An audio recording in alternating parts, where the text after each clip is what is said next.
नमस्कार भक्तजनों, आइए सुनते हैं श्री दुर्गा कवच। मार्कंडेय जी ने कहा, हे पितामह, जो इस संसार में परम गोपनीय तथा मनुष्य की सब प्रकार से रक्षा करने वाला है और जो अब तक आपने किसी दूसरे के सामने प्रकट नहीं किया हो, ऐसा कोई साधन मुझे बताइए। ब्राह्मण, ऐसा साधन तो एक देवी का कवच ही है, जो गोपनीय से भी परम गोपनीय, पवित्र तथा संपूर्ण प्राणियों का उपकार करने वाला है। महामुने, उसे श्रवण करो। प्रथम नाम शैलपुत्री है, दूसरी मूर्ति का नाम ब्रह्मचारिणी है, तीसरा स्वरूप चंद्रघंटा के नाम से प्रसिद्ध है, चौथी मूर्ति को कुष्मांडा कहते हैं, पांचवी दुर्गा का नाम स्कंद माता है, देवी के छठे रूप को कात्यायनी कहते हैं, सातवां कालरात्रि और आठवां स्वरूप महागौरी के नाम से प्रसिद्ध है, नवी दुर्गा का नाम सिद्धिदात्री है।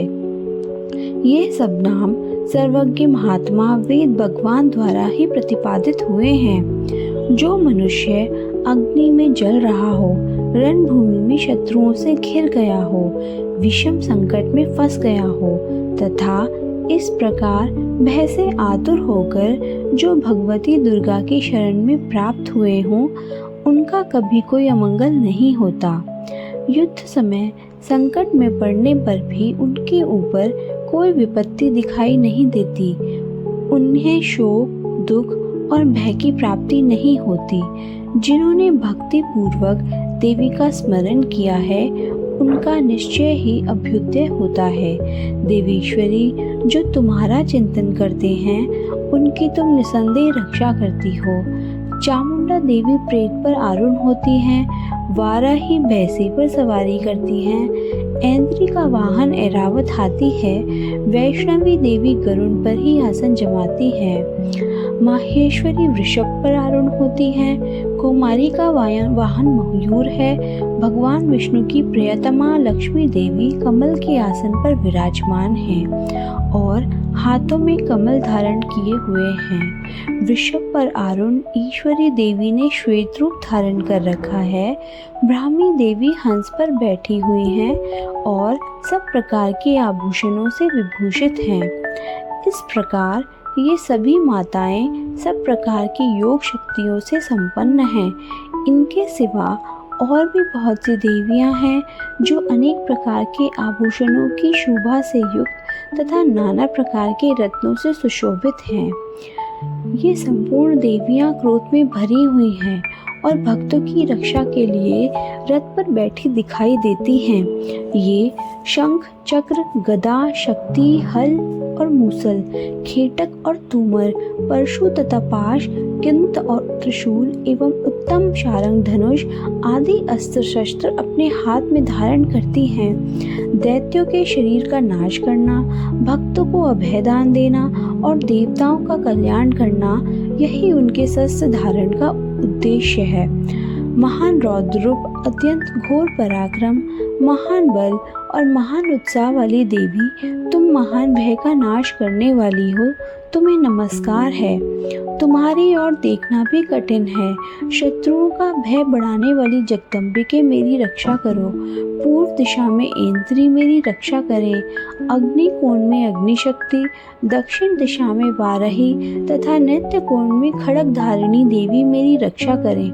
पश्चिम दिशा में वारुणी और वायव्य कोण में मृग पर सवारी करने वाली देवी मेरी रक्षा करें। उत्तर दिशा में कुमारी और ईशान कोण में शूलधारिणी देवी मेरी रक्षा करें। ब्रह्माणी, तुम ऊपर की ओर से मेरी रक्षा करो और वैष्णवी देवी नीचे की ओर से मेरी रक्षा करें। इसी प्रकार शव को अपना वाहन बनाने वाली चामुंडा देवी दसों दिशाओं में मेरी रक्षा करें। जया आगे से और विजया पीछे की ओर से मेरी रक्षा करें। वाम भाग में अजीता और दक्षिण भाग में अपराजिता रक्षा करें। उद्योतिनी शिखा की रक्षा करें। उमा मेरे मस्तक पर विराजमान होकर रक्षा करें। ललाट में मालाधारी रक्षा करें और यशस्विनी देवी मेरी भौहों का संरक्षण करें।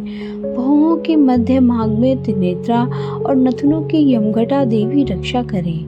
नासिका में सुगंधा और ऊपर के होठ में चर्चिका देवी रक्षा करे।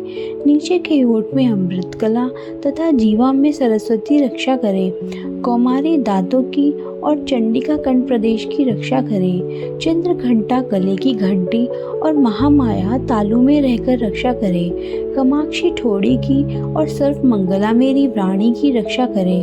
भद्रकाली ग्रीवा में और धनुर्धरी मेरुदंड में रहकर रक्षा करे। कंठ के भारी भाग में नीलग्रीवा और कंठ की नली में नलकुबरी रक्षा करे। दोनों कंधों में खड़गिनी और मेरी दोनों भुजाओं की वज्र धारिणी रक्षा करे। दोनों हाथों में दंडिनी और उंगलियों में अंबिका रक्षा करे। शूलेश्वरी नखों की रक्षा करे। कुलेश्वरी कुक्षी में रहकर रक्षा करे। महादेवी दोनों स्तनों की और शोक विनाशिनी देवी मन की रक्षा करे। ललिता देवी हृदय में और शूलधारिणी उदर में रहकर रक्षा करे। नाभि में कामिनी और भूभाग की गुहेश्वरी देवी रक्षा करे। पूतना और भगवती कटी भाग में और विंध्यवासिनी घुटनों की रक्षा करे। संपूर्ण कामनाओं को देने वाली महाबला देवी दोनों पिंडलियों की रक्षा करे। नरसिंगी दोनों घुट्टियों की और तेजस्वी देवी दोनों चरणों के पृष्ठ भाग की रक्षा करे। श्रीदेवी पैरों की उंगलियों में और तलवासिनी पैरों के तलुओं में रहकर रक्षा करे। अपनी दाढ़ों के कारण भयंकर दिखाई देने वाली दष्टा कराली देवी नखों की और उद्धव केशिनी देवी केशों की रक्षा करे। रोमावलियों के छिद्रों में कोबेरी और त्वचा की वागेश्वरी देवी रक्षा करे। पार्वती देवी रक्त, मज्जा, वास, मसा, हड्डी और मेद की रक्षा करे। आंतों की कालरात्रि और पित्त की मुकुटेश्वरी रक्षा करे। मूलाधार आदि कमल कोशों में पद्मावती देवी और कफ में चूड़ामणि देवी स्थित होकर रक्षा करे। नख के तेज की ज्वालामुखी रक्षा करे। जिसका किसी भी अस्त्र से भेदन नहीं हो सकता, वह अभेद्या देवी शरीर की समस्त संधियों में रहकर रक्षा करे। ब्रह्माणी आप मेरे वीर्य की रक्षा करें। छत्रेश्वरी छाया की तथा धर्मधारिणी देवी मेरे अहंकार, मन और बुद्धि की रक्षा करे। हाथ में वज्र धारण करने वाली वज्रहस्ता देवी मेरे प्राण, अपान, व्यान, उदान और समान वायु की रक्षा करे। कल्याण से शोभित होने वाली भगवती कल्याण शोभना मेरे प्राण की रक्षा करे। रस, रूप, गंध, शब्द और स्पर्श इन विषयों का अनुभव करते समय योगिनी देवी रक्षा करें तथा सत्वगुण, रजोगुण और तमोगुण की रक्षा सदा नारायणी देवी करे। वाराही आयु की रक्षा करे। वैष्णवी धर्म की रक्षा करे तथा चक्राणी चक्र धारण करने वाली देवी यश, कीर्ति, लक्ष्मी, धन तथा विद्या की रक्षा करे। इंद्राणी आप मेरे गोत्र की रक्षा करें। चंडिके तुम मेरे पशुओं की रक्षा करो। महालक्ष्मी पुत्रों की रक्षा करें और भैरवी पत्नी की रक्षा करें। मेरे पद की सुपथा तथा मार्ग की क्षमाकारी देवी रक्षा करें। राजा के दरबार में महालक्ष्मी रक्षा करें तथा सब और व्याप्त रहने वाली विजया देवी संपूर्ण भयों से मेरी रक्षा करें। देवी जो स्थान कवच में नहीं कहा गया है, रक्षा से रहित है, वह सब तुम्हारे द्वारा सुरक्षित हो, क्योंकि तुम विजयशालिनी और पापनाशिनी हो। यदि अपने शरीर का भला चाहे तो मनुष्य बिना कवच के एक पग भी न जाए। कवच का पाठ करके ही यात्रा करे। कवच के द्वारा सब ओर से सुरक्षित मनुष्य जहाँ जहाँ भी जाता है, वहाँ वहाँ उसे धन लाभ होता है तथा संपूर्ण कामनाओं की सिद्धि करने वाली विजय की प्राप्ति होती है। वह जिस जिस अभीष्ट वस्तु का चिंतन करता है, उसको निश्चय ही प्राप्त कर लेता है। वह पुरुष इस पृथ्वी पर तुलना रहित महान ऐश्वर्य का भागी होता है। कवच से सुरक्षित मनुष्य निर्भय हो जाता है। युद्ध में उसकी पराजय नहीं होती तथा वह तीनों लोकों में पूजनीय होता है। देवी का यह कवच देवताओं के लिए भी दुर्लभ है। जो प्रतिदिन नियम पूर्वक तीनों संध्याओं के समय श्रद्धा के साथ इसका पाठ करता है, उसे देवी कला प्राप्त होती है तथा वह तीनों लोकों में कहीं भी पराजित नहीं होता। इतना ही नहीं, वह अब मृत्यु से रहित हो 100 से भी अधिक वर्षों तक जीवित रहता है। मकरी, चेचक और कोढ़ आदि उसकी संपूर्ण व्याधियां नष्ट हो जाती हैं। कनेर, भांग, अफीम, धतूरे आदि का स्थावर विष, सांप और बिच्छू आदि काटने से चढ़ा हुआ जंगम विष तथा अहिफेन और तेल के संयोग आदि से बनने वाला कृत्रिम विष, ये सभी प्रकार के विष दूर हो जाते हैं, उनका कोई असर नहीं होता। इस पृथ्वी पर मारण, मोहन आदि जितने अभिचारक प्रयोग होते हैं तथा इस प्रकार के मंत्र यंत्र होते हैं, वे सब इस कवच को हृदय में धारण कर लेने पर उस मनुष्य को देखते ही नष्ट हो जाते हैं।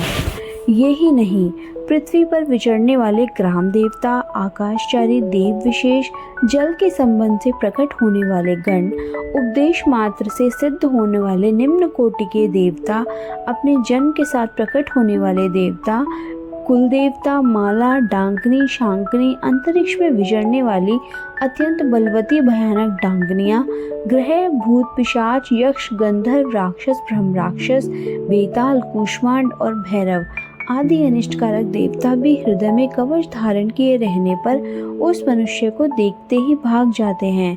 कवचधारी पुरुष को राजा से सम्मान वृद्धि प्राप्त होती है। यह कवच मनुष्य के तेज की वृद्धि करने वाला और उत्तम है। कवच का पाठ करने वाला पुरुष अपनी कीर्ति से विभूषित भूतल पर अपने सुयश से साथ साथ वृद्धि को प्राप्त होता है। जो पहले कवच का पाठ करके उसके बाद सप्तशती चंडी का पाठ करता है, उसकी जब तक वन, पर्वत और काननों सहित यह पृथ्वी टिकी रहती है, तब तक यहाँ पुत्र पौत्र आदि सनातन परंपरा बनी रहती है।